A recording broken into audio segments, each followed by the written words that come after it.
दोस्तों, इस वीडियो में हम जानेंगे कि आपका धन का ब्लूप्रिंट क्या है और यह कैसे बनता है। हम में से हर एक के पास धन और सफलता का व्यक्तिगत ब्लूप्रिंट होता है जो हमारे अवचेतन मन में छिपा रहता है। और यह ब्लूप्रिंट आपकी वित्तीय तकदीर को जितना तय करता है उतना कोई और चीज़ नहीं करती है। यह किसी मकान के ब्लूप्रिंट जैसा ही होता है, यानी उस खास मकान की पहले से बनी योजना या डिजाइन। इसी तरह आपके धन का ब्लूप्रिंट धन के मामले में आपकी पहले से बनी योजना या प्रोग्राम है। अब मैं आपको एक बहुत ही महत्वपूर्ण फार्मूला बताना चाहता हूँ। यही फार्मूला तय करता है कि आप अपनी वास्तविकता और दौलत किस तरह उत्पन्न करते हैं। कंपटीशन के इस दौर में कई सम्मानित लोगों ने इस फार्मूले को अपनी सफलता की बुनियाद बनाया है। वह फार्मूला यह है TFAR। T से थॉट्स, F से फीलिंग्स, A से एक्शन, R से रिजल्ट। आइए जानिए अब ये फार्मूला किस प्रकार से काम करता है। आपका वित्तीय ब्लूप्रिंट धन के क्षेत्र में आपके विचारों, भावनाओं और कार्यों के तालमेल का परिणाम है। तो अब जानिए धन का ब्लूप्रिंट कैसे बनता है। जवाब आसान है। आपका वित्तीय ब्लूप्रिंट मुख्यतः उस जानकारी या प्रोग्राम से बनता है जो आपको अतीत में मिली है। इस प्रोग्रामिंग या कंडीशनिंग के मूल स्रोत कौन से हैं? ज़्यादातर लोगों के मामले में इस सूची में उनके माता पिता, गार्जियन, भाई बहन, दोस्त, सम्मानित लोग, शिक्षक, धर्मगुरु, मीडिया और संस्कृति शामिल होंगे। आइए संस्कृति के बारे में विचार करें। क्या यह सच नहीं है कि कुछ संस्कृतियों में धन के बारे में सोचने और काम करने का एक निश्चित तरीका होता है, जबकि दूसरी संस्कृतियों की इस बारे में अलग नीति होती है? क्या आप सोचते हैं कि बच्चा अपनी माँ के पेट से पैसे के बारे में अपना नज़रिया लेकर आता है, या फिर हर बच्चे को यह सिखाया जाता है कि धन के बारे में उसे कैसे नज़रिया रखना है? आपका अंदाज़ा सही है। हर बच्चे को सिखाया जाता है कि धन के बारे में कैसे सोचा और काम किया जाए। यही आपके बारे में, मेरे बारे में, हर एक के बारे में सच है। आपको यह सिखाया गया है कि पैसे के बारे में कैसे सोचना और काम करना है।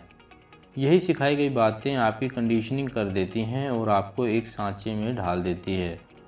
यह आपकी ऑटोमेटिक एक्टिविटीज़ बन जाती हैं जो ज़िंदगी भर आपके साथ चलती हैं। जाहिर है यह तब तक होगा जब तक कि आप बीच में इंटरफेरेंस करके अपने मस्तिष्क की दौलत की फ़ाइलों को बदल ना दें। आपके विचार उन जानकारी की फ़ाइलों से उत्पन्न होते हैं जो आपके दिमाग की अलमारियों में होती हैं। वह जानकारी कहाँ से आती है? यह आपके अतीत की प्रोग्रामिंग से आती है। यह सच है, आपके अतीत की कंडीशनिंग आपके दिमाग में आने वाले हर विचार को तय करती है। इसलिए अक्सर इसे कंडीशन मस्तिष्क कहा जाता है। इसे समझ के आधार पर हम अब अपने काम करने की प्रोसेस को नीचे दिए तरीके से संशोधित कर सकते हैं, जिसका फार्मूला है PTFAR। P से प्रोग्रामिंग, T से थॉट्स, F से फीलिंग, A से एक्शन, R से रिजल्ट। आपकी प्रोग्रामिंग आपके विचारों को उत्पन्न करती है। आपके विचार आपकी भावनाओं को उत्पन्न करते हैं। आपकी भावनाएं आपके कार्यों को उत्पन्न करती हैं। आपके कार्य परिणामों को उत्पन्न करते हैं। इसलिए पर्सनल कंप्यूटर की तरह आप भी अपनी प्रोग्रामिंग बदलकर अपने परिणामों को बदलने की दिशा में पहला अनिवार्य कदम उठा लें। हमारी कंडीशनिंग किस तरह होती है? हम जीवन के हर क्षेत्र में, जिसमें धन भी शामिल है, 3 मूल तरीकों से कंडीशन होते हैं। शाब्दिक प्रोग्रामिंग, हमने बचपन में क्या सुना था। मॉडलिंग अनुसरण, हमने बचपन में क्या देखा था। विशेष घटनाएं, आपने बचपन में क्या अनुभव किया था। नंबर 1, शाब्दिक प्रोग्रामिंग। पहला प्रभाव शाब्दिक प्रोग्रामिंग से शुरू करते हैं। बड़े होते समय आपने धन, दौलत और अमीर लोगों के बारे में क्या सुना था?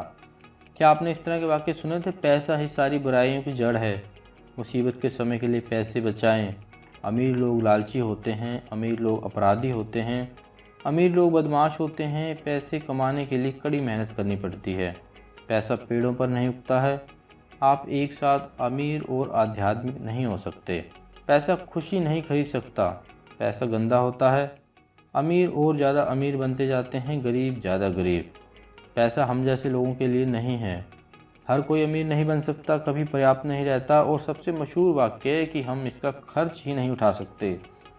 आपने पैसे के बारे में जो भी सुना है वह सब आपके अवचेतन मस्तिष्क के उस ब्लूप्रिंट के साथ रहता है जो आपकी फाइनेंशियल लाइफ को चला रहा है। Secret of millionaire mind book में ऑथर स्टीफन नाम के एक लड़के का उदाहरण देते हुए बताते हैं कि जिस वक्त स्टीफन कोर्स में आया वह हर साल $8 लाख कमा रहा था और पिछले 9 साल से इतना ही कमा रहा था, लेकिन इसके बाद भी उसका खर्च खींच तान कर चलता था। किसी न किसी तरह वह अपने पैसे को खर्च करने, उधार देने या गलत जगह इन्वेस्टमेंट का निर्णय लेकर गवा देने में कामयाब हो जाता था। कारण चाहे जो हो, उसकी कुल जमा पूंजी शून्य थी। स्टीफन ने हमें बताया कि उसके बचपन में उसकी माँ अक्सर कहती थी, अमीर लोग लालची होते हैं, वे गरीबों के खून पसीने की कमाई हड़प कर दौलतमंद बनते हैं। इंसान के पास काम चलाने लायक पैसा ही होना चाहिए, उसके बाद अगर आप पैसे बचाते हैं तो आप सुअर हैं।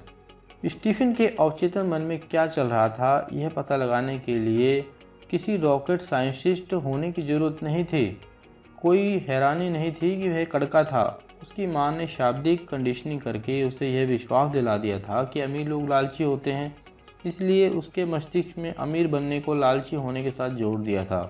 जाहिर है लालची होना बुरी बात है, और चूंकि वह बुरा नहीं बनना चाहता था, इसलिए अवचेतन रूप से वह अमीर नहीं बन सकता था। वह अपनी माँ से प्रेम करता था और उसकी नज़रों में बुरा नहीं बनना चाहता था। अगर वह अमीर बन जाता तो यह स्पष्ट रूप से उसकी माँ को पसंद नहीं आता, जो अमीरों को लालची मानती थी।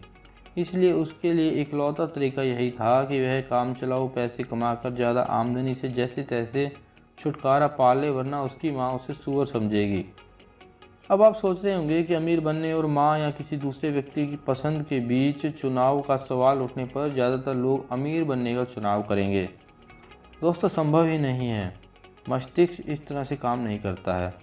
निश्चित रूप से अमीर बनना सही चुनाव दिखता है, लेकिन जब अवचेतन मस्तिष्क को गहरी भावनाओं और तर्क में से किसी एक को चुनना होता है तो भावनाएं लगभग हमेशा जीतेंगी। अब हम अपनी कहानी की ओर लौटते हैं। ऑथर बताते हैं कि कोर्स में 10 मिनट से भी कम समय में हमने कुछ बेहद प्रभावकारी अनुभवजन्य तरीकों का प्रयोग करके स्टीफन के धन के ब्लूप्रिंट को बदल दिया। इसके बाद वह सिर्फ 2 साल में कड़के से मिलियनर बन गया। कोर्स में स्टीफन को यह समझ आ गया कि उसके नकारात्मक विश्वास उसकी माँ के थे, उसके नहीं थे, और यह विश्वास उसकी माँ के अतीत की प्रोग्रामिंग पर आधारित हैं। हम इसे एक कदम आगे ले गए और उससे एक ऐसी रणनीति बनवाई जिससे उसका अमीर बनना उसकी माँ को भी पसंद आए। यह सरल था। उसकी माँ को ठंडे इलाकों में रहना बहुत पसंद था, इसलिए स्टीफन ने समुद्र किनारे के इलाकों में निवेश किया। वह उन्हें गर्मियों में वहाँ भेज देता था। 6 महीने तक वह स्वर्ग में रहती थी और अब वह भी। अब माँ को उसकी अमीरी पसंद है। यही नहीं, वह हर एक को बताती रहती है कि उसका बेटा कितना उदार है। दूसरी बात, उसका अपनी माँ से साल में 6 महीने पाला नहीं पड़ता है। बहुत बढ़िया। एक बार फिर आपकी अवचेतन कंडीशनिंग आपकी सोच को तय करती है। आपकी सोच आपके निर्णयों को तय करती है। आपके निर्णय आपके कार्यों को तय करते हैं, जो अंततः आपके परिणामों को तय करते हैं। परिवर्तन के 4 प्रमुख तत्व हैं, जिनमें से प्रत्येक आपके पीछे ब्लूप्रिंट की दोबारा प्रोग्रामिंग के लिए अनिवार्य है। यह तत्व साधारण लेकिन बहुत शक्तिशाली हैं। परिवर्तन के कदम। शाब्दिक प्रोग्रामिंग। परिवर्तन का पहला तत्व जागरूकता। आप किसी चीज़ को तब तक नहीं बदल सकते जब तक आपको उसके अस्तित्व का पता ना हो। परिवर्तन का दूसरा तत्व समझ। आपका सोचने का तरीका कहाँ उत्पन्न हुआ, यह समझने से आप यह जान सकते हैं कि बाहर आपको ऐसे परिणाम क्यों मिल रहे हैं। परिवर्तन का तीसरा तत्व है अलगाव। जब आपको एहसास हो जाता है कि यह सोचने का तरीका आपका नहीं किसी दूसरे का है, तो आप खुद को उससे अलग कर सकते हैं और यह चुनाव कर सकते हैं कि उसे आगे रखा जाए या छोड़ दिया जाए। इसके लिए आपको उस बात पर विचार करना होगा कि आप आज कहाँ हैं और आने वाले कल में कहाँ पहुँचना चाहते हैं। आप सोचने के इस तरीके का निरीक्षण करके इसकी हकीकत देख सकते हैं। आप जान जाते हैं कि यह जानकारी की ऐसी फाइल है जो आपके दिमाग में बहुत पहले से रखी हुई है, और हो सकता है कि अब वह सच्ची और महत्वपूर्ण ना हो। दूसरा प्रभाव मॉडलिंग। जिस दूसरे तरीके से हमें कंडीशन किया जाता है वह है मॉडलिंग या अनुसरण। जब आप बड़े हो रहे थे तो पैसे के मामले में आपके माता पिता या अभिभावक कैसे थे? क्या उनमें से एक ने या दोनों ने अपने धन का अच्छा प्रबंध किया था या खराब प्रबंधन किया था? वे फिजूल खर्च थे या अच्छे निवेशक? वे चतुर निवेशक थे या वे निवेश ही नहीं करते थे? वह जोखिम लेने वाले थे या सुरक्षित मानसिकता वाले थे? उनके पास पैसा टिका रहता था या फिर पैसे के मामले में हमेशा उतार चढ़ाव का सिलसिला चलता रहता था? आपके परिवार में पैसा आसानी से आता था या इसके लिए हमेशा संघर्ष करना पड़ता था? पैसा आपके परिवार में खुशी का साधन था या फिर इसे लेकर हमेशा बहस होती रहती थी? यह जानकारी महत्वपूर्ण क्यों है? शायद आपने यह कहावत सुनी होगी कि बंदर जैसा देखते हैं वैसा ही करते हैं। इंसान भी पीछे नहीं हैं। बचपन में हम हर चीज़ अनुसरण से सीखते हैं। हालांकि हमें से ज़्यादा लोग इस बात को स्वीकार नहीं करना चाहेंगे, लेकिन इस पुरानी कहावत में काफ़ी सच्चाई है कि सेब पेड़ से ज़्यादा दूर नहीं गिरता है। यहाँ पर ऑथर एक औरत का एग्जाम्पल देते हैं जो डिनर के लिए हैमबर्गर पकाते समय उसके दोनों सिरे काट देती थी।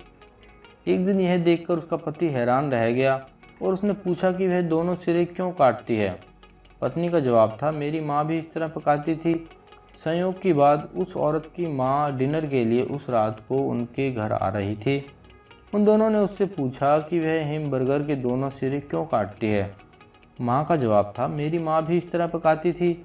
यह सुनकर उन्होंने नानी से फ़ोन पर पूछने का फैसला किया और पूछा कि वह हैमबर्गर के दोनों सिरे क्यों काटती थी। उनका जवाब था, क्योंकि मेरी कढ़ाई बहुत छोटी थी। सबक यह है कि आमतौर पर हम धन के क्षेत्र में अपने माता पिता या दोनों के तालमेल के अनुरूप होते हैं। परिवर्तन के कदम। जागरूकता। धन दौलत के मामले में अपने माता पिता की आदतों के बारे में विचार करें, लिख लें। आप किस तरह उनमें से किसके अनुरूप या विपरीत हो सकते हैं। समझ। आप अपने वित्तीय जीवन पर इसके पड़ने वाले प्रभाव को लिख लें। अलगाव। क्या आप देख सकते हैं कि यह जीवन शैली आपने सिर्फ सीखी है और यह आपका सच्चा स्वरूप नहीं है? क्या आप देख सकते हैं कि आपके पास इसी पर बदल जाने का विकल्प मौजूद है? घोषणा। दिल पर हाथ रखकर कहें, पैसे के क्षेत्र में मैं उनका अनुसरण कर रहा था, अब मैं अपना रास्ता खुद चुनता हूँ। तीसरा प्रभाव, विशिष्ट घटनाएं। हमारी कंडीशनिंग का तीसरा बुनियादी तरीका है विशिष्ट घटनाएं। बचपन में धन दौलत और अमीर लोगों के बारे में आपके अनुभव कैसे थे? यह अनुभव बहुत महत्वपूर्ण है क्योंकि यह आपकी धारणाओं या भ्रमों को आकार देते हैं जिनके अनुरूप आप जी रहे हैं। यहाँ पर ऑथर एक उदाहरण देते हुए बताते हैं कि जब उनकी पत्नी 8 साल की थी तो सड़क पर आइसक्रीम वाले की घंटी सुनते ही वह भागकर अपनी मम्मी के पास जाती थी और चवन्नी मांगती थी। उसकी माँ जवाब देती थी, बेटा मेरे पास पैसे नहीं हैं, जाकर अपने डैडी से मांगो, सारे पैसे डैडी के पास ही रहते हैं। मेरी पत्नी अपने डैडी से पैसे मांगती थी, वह उसे एक चवन्नी दे देते थे, वह अपना आइसक्रीम खरीद लाती थी और खुश हो जाती थी। हर हफ्ते यही घटना होती थी। इससे मेरी पत्नी ने पैसे के बारे में क्या सीखा? पहली बात यह है कि सारा पैसा मर्दों के पास रहता है, इसलिए जब हमारी शादी हो गई तो आपको क्या लगता है उसने मुझसे क्या मांगा होगा? सही सोचा, पैसा। और मैं आपको बता दूं कि अब वह चवन्नी नहीं मांग रही थी, ना जाने कैसे उसकी मांगे बढ़ गई थी। उसने दूसरी बात यह सीखी कि औरतों के पास पैसे नहीं रहते हैं। अगर उसकी माँ के पास पैसे नहीं रहते थे तो जाहिर है उसके पास भी नहीं रहने चाहिए। इस विचार को सही साबित करने के लिए वह अवचेतन रूप से अपने सारे पैसे से छुटकारा पा लेती थी। वह इसके बारे में बिल्कुल नियम से चलती थी। अगर आप उसे $100 देते थे तो वह $100 खर्च करती थी। अगर आप $200 देते थे तो $200 खर्च कर देती थी। अगर आप $500 देते थे तो $500 खर्च कर देती थी। अगर आप उसे $1000 देते थे तो वह 1000 भी खर्च कर देती थी। लेकिन बाद में उनकी पत्नी ने अपने धन के ब्लूप्रिंट को बदलने का तरीका सीख लिया, जिससे उनके जीवन में बदलाव आया। परिवर्तन के कदम। जागरूकता। पैसे से संबंधित बचपन के किसी विशिष्ट भावनात्मक घटना के बारे में सोचें। समझ।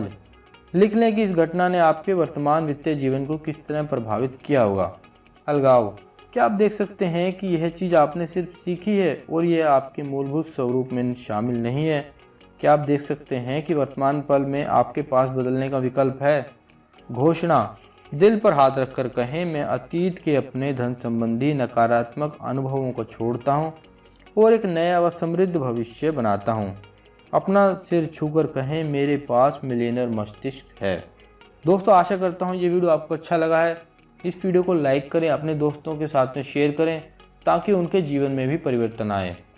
ऐसे और वीडियो देखने के लिए चैनल को सब्सक्राइब करें और साथ में नोटिफिकेशन बेल को दबाएं, जिससे आने वाली वीडियो आपके पास सबसे पहले पहुंच जाए और आप वीडियो को देख सकें। ठीक है दोस्तों, मैं आपको नेक्स्ट वीडियो मिलता हूं नेक्स्ट टॉपिक के साथ में। तब तक के लिए जय हिंद, वंदे मातरम।